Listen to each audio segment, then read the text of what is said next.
Hindi na talaga matapos-tapos ang bumabanat kay Francis Leo Marcos. Ay mga suporte sa kanya, panuorin nyo ito.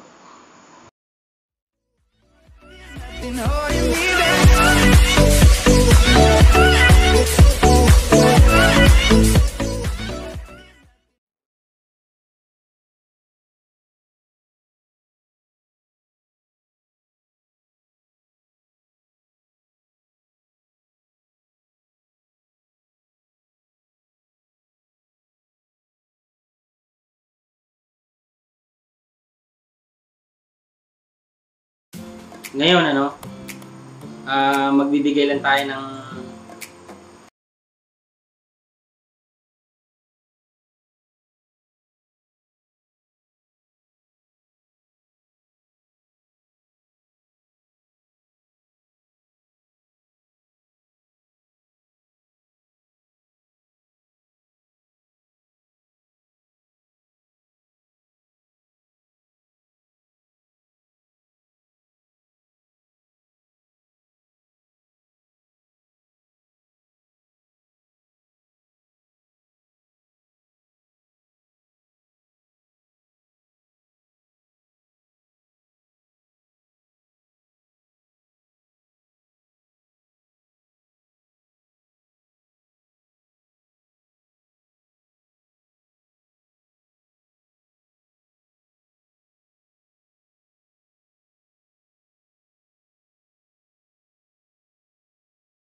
sa totoo lang, ako hindi ko naman talaga kilala si FLM eh. Nakilala ko lang siya sa social media. Mula nung pumutok itong COVID, napanood ko yan doon sa namimigay siya ng tulong, nang namamahagi siya ng bigas. Kaya ako, wala na akong pakialam dun eh, sa apelidong Marcos eh. Ang tinitingnan ko na lang, yung tulong niya. Kung talagang nakakarating doon sa mga lugar na dapat tulungan. Kung nakakarating ba talaga sa kanila. Ang masama lang siguro doon, kung ginagamit niya ang apelidong Marcos or si Bongbong Marcos. Na kunyari, nagsolicit siya, gumawa siya ng masama. Pero hindi yun ang ginawa niya eh. Lahat ng video na napanood ko sa kanila, wala naman siyang binanggit na kapatid niya si Bongbong Marcos. Kaya hindi ko talaga maintindihan kung bakit pilit nilang kalkalin ang pagkatao niya. May nasabi pa nga si FLM dati na may mga video raw na lumalabas na siya ang nagsasalita. Sa audio siya ang nandun. Madali na lang gawin ngayon yun eh. Sa panahon ngayon, ang dali na lang mag-edit eh. Oo. Kaya nagugulat na lang siya. Mga lumalabas na video na siya raw ang may gawa. Okay. I-criticize natin siya. Kunyari, wala naman talagang tulong na dumating. Yun, pwede natin siyang ibas. Puro lang siya salita, puro lang siya dakdak. Yun, ibas mo siya. Yun. Alam pa paano eh, meron eh. Di ba? I-criticize nyo siya na halimbawa, nagkunyari siyang Marcos. Nagkunyari siyang mayaman. Nagkunyari siyang bilyonaryo. Or, scammer siya. Ayun, pwede nyo siyang ibas. Pero, parang malayo naman yun. Kung saan hinangaan siya ng mga tao. May mga nagsasabi pa nga eh. Di ba? Doon sa fake identity niya, kasuhan nyo. Maglabas kayo ng witness. Pero yung nakikita kong tulong niya sa mga taong bayan, wala akong nakikita nagrereklamo. May mga marami pong nagpapatunay dyan. Di ba? Marami naman talagang naniniwala eh. Na natulungan sila. Maraming magpapatunay dyan. Hindi lang taong bayan. Nakikita nyo naman siguro sa mga video niya eh. Di ba? O halimbawa na may mga politician dyan. Katulad ni Mayor Isko na lang. Nagsasalita siya. O, nabigyan sila ng bigas. Di ba? Kaya hindi ko talaga maintindihan eh. Kung bakit pilit siyang pabagsakin sa panahon ngayon na higit kailangan ng tulong ng mga taong bayan. Dahil alam naman natin eh, na hindi tayo kayang tulungan ng gobyerno. Di ba? Nakikita niyo yun. Puro lang kay batikos eh. Kayong buha batikos kay FMM, kay Francis Leo Marcos. May naitulong ba kayo? Ha? Ang tanong sa inyo? Hindi na lang kayo natutuwa na may tumutulong sa mga kababayan natin? Bakit? Takot ba kayo na pagdating ng araw eh tatakbo ito sa politika? Pero paulit-ulit niyang sinasabi. Siguro naririnig nyo. Hindi siya tatakbo. Hindi siya tatakbo. Paulit-ulit yung sinasabi. Kaya hindi ko talaga maintindihan sa mga taong walang magawa eh. Kaya ngayon lang ako nakakita eh. Ngayon lang. Kung di tayo nagkaroon ng pandemic. Napapansin ko kung sino yung mga taong tumutulong dun sa mahihirap. Yun ang binabatikos nila. Nasasaktan ba kayo? Ha? Pag may magandang loob, may magandang kalooban na tumutulong sa mga kababayan natin, nasasaktan ba kayo? Ninakawan ba kayo para itutulong niya? Hindi, di ba? O, ba't tayo na lang manahimik?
niya. Wala akong na panood sa video niya na nabanggit niya yun. So, dapat, ang titingnan natin, yung pagkakawang gawa na lang niya. Sa panahon kasi ngayon, madali nang mag-edit.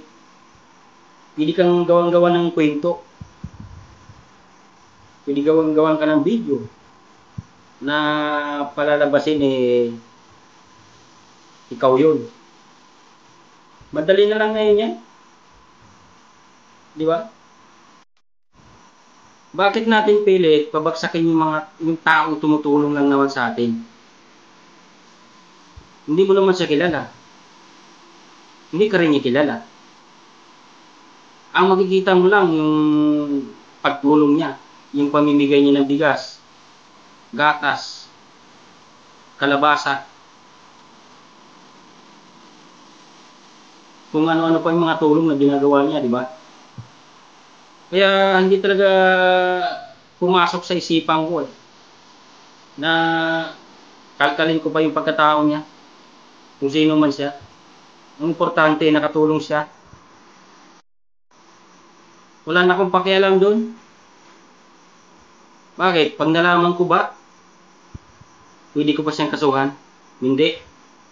Dahil hindi naman sapat yung ebidensya ko Wala akong pruweba Puro lang search sa Google. Kung ano-ano pa. Bakit hindi ko na titingnan? Yung ginagawa niyong kabutihan sa kapwa natin. Sa mga kababayan natin. Sa mga tulong niya. Sayang lang ang oras ko dun. Pagka ginawa ko pa yun. Di ba? Kaya tingnan na lang natin yung mga naitulong niya. Then, we appreciate yung sa mga nagawa niya. Hindi yung babalik rin natin yung tao. Di ba? May nagtanong nga May nagtanong sa kanya, ayaw mo na lang bagitin. Sinasabi saan daw galing yung mga pera niya. Yun, sinasabi niya na, napilitan tuloy siyang ikwento kung saan galing yung pera niya. Di ba sinabi niya, nagbenta siya ng mga property niya, bahay, lupa. Pero pagkatapos nun, yung mga basher niya nakaabang na naman. Sinasabi na naman kayabangan. Nagsasabi lang naman siya ng totoo. Kayong mga basher na, madali lang naman yun Kung may sapat kayo ebidensya, kasuhan niyo siya. Andiyan na nga yung tao, hindi naman nagtatago yung tao Kung ikaw kriminal, di ka ba magtatago? Hindi nga siya kriminal, kaya nga nandyan siya Kayo, kung may enough kayong ebidensya, kasuhan niyo siya. Huwag kayo puro dadal ng dadal. Paano niyo ma-convince yung milyong followers niya kung ang ebidensya niyo ay mahina? Di ba? Puro lang kayo daldal. Daldal ng daldal. Wala naman kayong natulong. Kumbinsihin nyo. Dapat mag-convince nyo yung milyong followers niya. Kung talagang totoo yung mga pinagsasabi ninyo. Kasi para sa akin, masaya akong nakikita siya na tumutulong sa mga kababayan natin. Yun ang tinitingnan ko. Wala na akong pakialam doon kung sino siya, kung ano siya. Saan galing siya. Yung kung mahirap sa atin may tumutulong na, gagawan pa natin ng masama. Diba? Kaya, yung mga nagsasabi sa kanya ng masama, tigil na natin yan. Dapat magkaisa na lang tayo. Magsuportahan na lang tayo. Kung sino sumusuporta sa atin, susuportahan din natin. Diba? Wala namang mawawala eh. Sinaktan ba kayo? Bago siya tumulong? Ninakawan ba kayo? Bago siya tumulong? Hindi naman, di ba? Oh. Gawin natin ang tama. Kasi kung kriminal na tao yan, hindi yan maglaladlad, hindi yan papakita.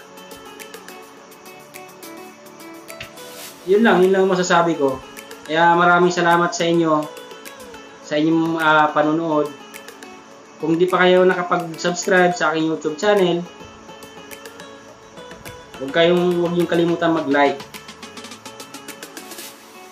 comment, at subscribe. I-bell all nyo para ma-notify kayo sa susunod ko pang video. Bye-bye!